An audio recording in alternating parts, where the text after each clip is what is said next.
I really don't care what happens to her at all. I don't care. Like, everybody they tiptoe around with this social media, but what y'all don't get is that it be real consequence for y'all little flexes, y'all quick flexes for $300 that you need. It be consequence.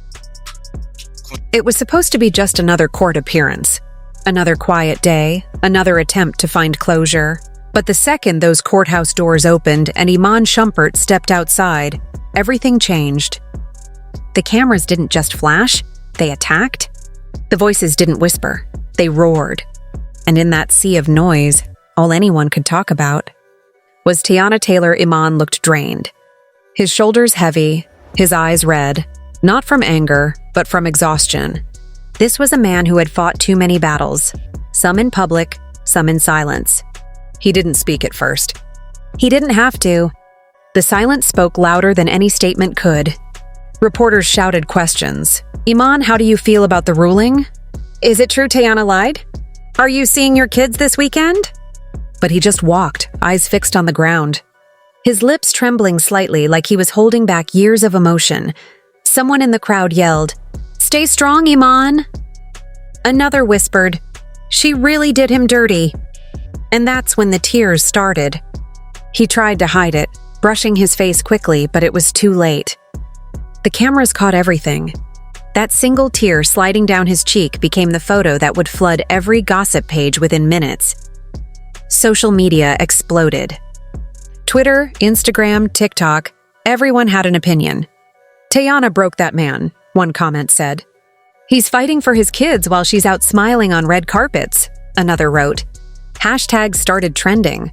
Justice for Iman, the Teyana truth. Our broken in court. Fans weren't just talking, they were choosing sides. Inside, the hearing had been brutal. What was supposed to be a routine custody update turned into a verbal war. Teyana's team came prepared, sharp, confident, armed with documents and statements. But Iman's lawyer wasn't backing down either. The tension was thick. And when the judge called for a brief recess, Iman just sat there, motionless, eyes distant, like he couldn't believe what he was hearing. It wasn't just about custody anymore. It was about loyalty, about truth, about the version of their story that the world didn't know. Teyana had said things under oath, things that, according to people in the courtroom, didn't match past statements. It was subtle, but enough to shake Iman to his core. One witness said he clenched his fists under the table when she spoke. Another said he mouthed something to himself, maybe a prayer, maybe disbelief. But when court ended and he walked out into that hallway, he looked defeated. Not because he lost, but because it felt like he'd lost her all over again. For years, fans saw Teyana and Iman as untouchable, the perfect couple, the dream team. Music, fashion, love, family, they had it all. People admired them for being real, for being raw, for showing what Black love could look like when it was strong. But behind those smiles and magazine covers, cracks were forming. Quietly, slowly. Sources close to them said it started small. Tiny misunderstandings, moments of pride, creative differences. But then came fame, distance, and whispers from outsiders who never wanted them to last. Teyana, focused on her career and independence, started pulling away. Iman, feeling sidelined, tried to hold on tighter. And that tension only grew.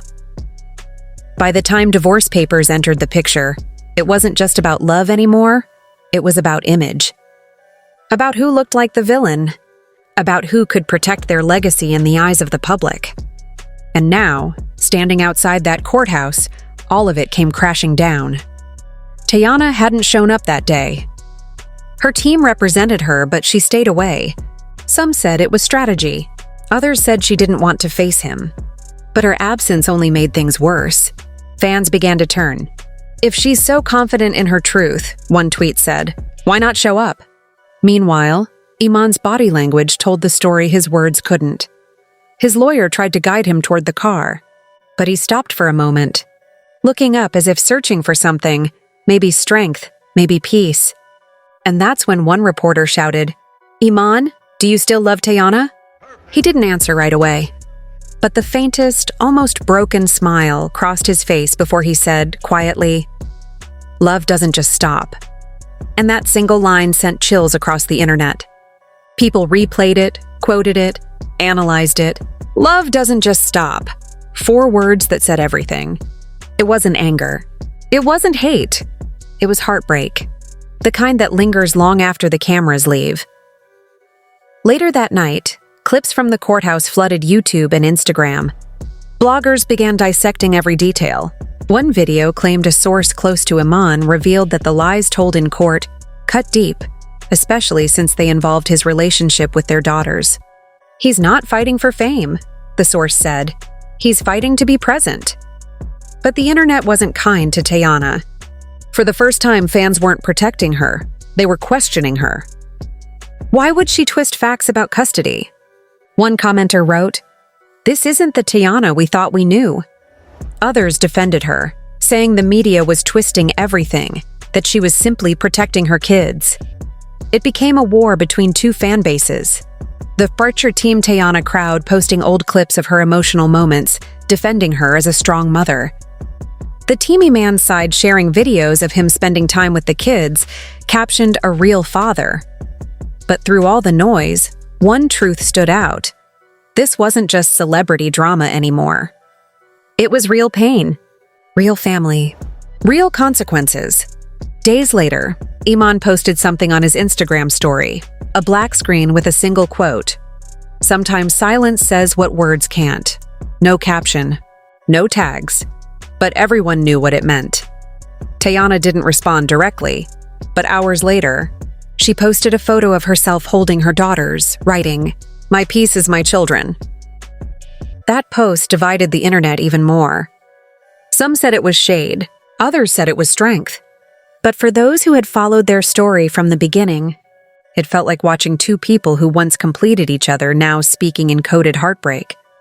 Behind the scenes, insiders claimed Iman's breakdown outside court wasn't just about the case.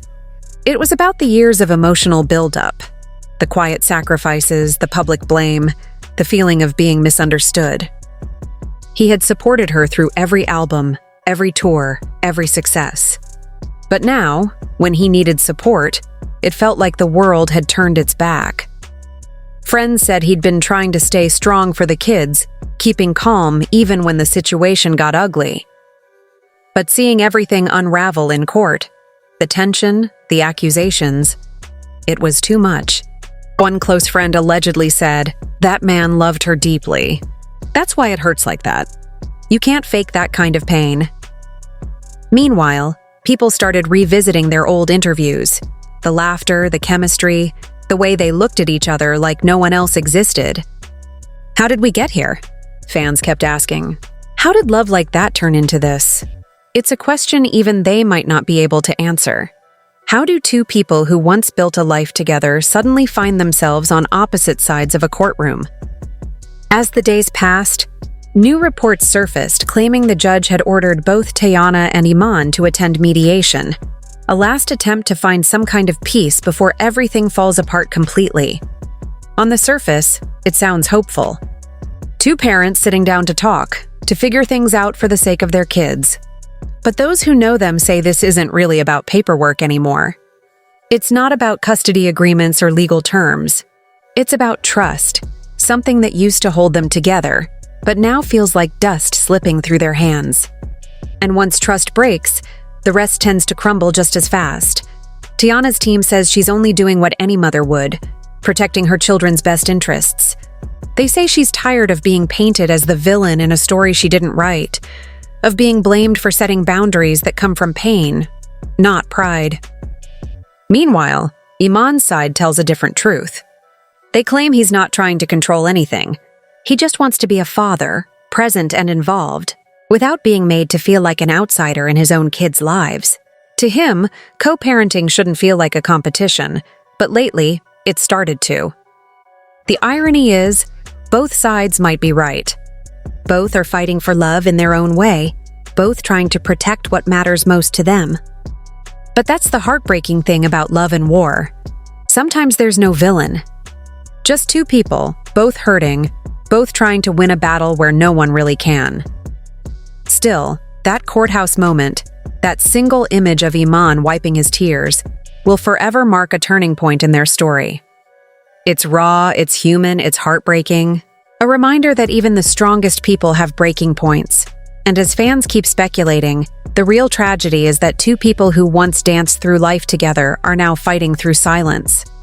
No matter who's right or wrong, it's clear both are bleeding from the same wound. Because when love ends in a courtroom, nobody really wins.